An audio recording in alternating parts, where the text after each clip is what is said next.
বাক্সা জিলাৰ গোৰেশ্বৰত Covid protocol মানি ৰঙালী বিহু উদযাপন।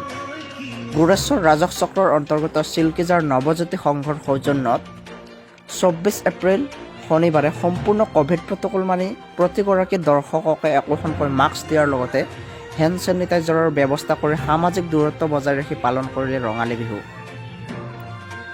বিগত সময়ত কোভিড পৰিস্থিতিয়ে ভয়াৱহ ৰূপ ধাৰণ নকৰাত বিভিন্ন প্ৰান্তৰ দৰে চিল্কিজাৰ বিহু কমিটিয়েও দুদিনীয়াকৈ দীঘলীয়া সাংস্কৃতিক কাৰ্যসূচীৰে হেঁপাহৰ বিহুটি উদযাপন কৰাৰ বাবে প্ৰস্তুতি চলাইছিল যদিও সাম্প্ৰতিক সময়ৰ ভয়াৱহ পৰিস্থিতিৰ বাবে ৰাজ্য চৰকাৰে দিয়া SOPৰ সম্পূৰ্ণ নিৰ্দেশনা মানি অৰ্ধসংখ্যক কাৰ্যসূচী বাতিল কৰি এদিনীয়াকৈ দিনতে অনুষ্ঠিত কৰিলে হেঁপাহৰ বিহু। চিল্কিজাৰ নৱজ্যোতি সংঘৰ সৌজন্যত 32 সংখ্যক ৰঙালী বিহু উদযাপন সমিতিয়ে উদযাপন কৰিছোঁ। আমি দুইদিনীয়া কাৰ্যসূচীৰ পৰা আমি এদিনীয়া কৰিছোঁ। আমি চৰকাৰৰ নিৰ্দেশ অনুসৰি আমাৰ মহামাৰী কৰোণা কাৰণে আমি দুইদিনীয়া কাৰ্যসূচীৰ ভিতৰত শুভেচ্ছা জনালোঁ। লগতে চিল্কিজাৰ নৱজ্যোতি সংঘৰ সৌজন্যত উদ্যোগত প্ৰত্যেক বছৰৰ দৰে এইবেলেও 32তম ৰঙালী বিহু উৎসৱভাগ আমি আয়োজন কৰিবলৈ লৈছিলোঁ। কিন্তু যি মহামাৰী কৰোণা তাৰ পৰিপ্ৰেক্ষিতত আমি চৰকাৰে যি নীতি নিৰ্দেশনা বান্ধি দিলে সেই নীতি নিৰ্দেশনা মানি আমি দুদিনীয়া কাৰ্যসূচীটো এদিনীয়া কৰি আমি যিটো সাংস্কৃতিক সন্ধ্যা সেইটো কেঞ্চেল কৰি আমি যিটো বিহু মুকলি বিহু প্ৰতিযোগিতা সেইটো আমি পাতিবলৈ লৈছোঁ।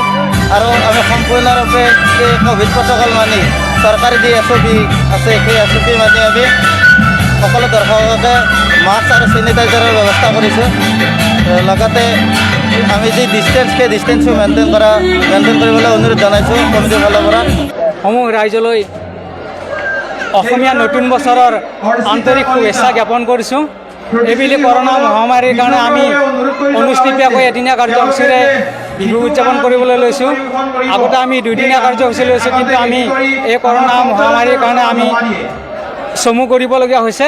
কিন্তু এইখিনিতে ক'বলগীয়া কথা যে কৰোণা মহামাৰীত মৃত্যু হোৱা আৰু বিহু নাপাতি অসমীয়া জাতি ধ্বংস কৰা একে কথা।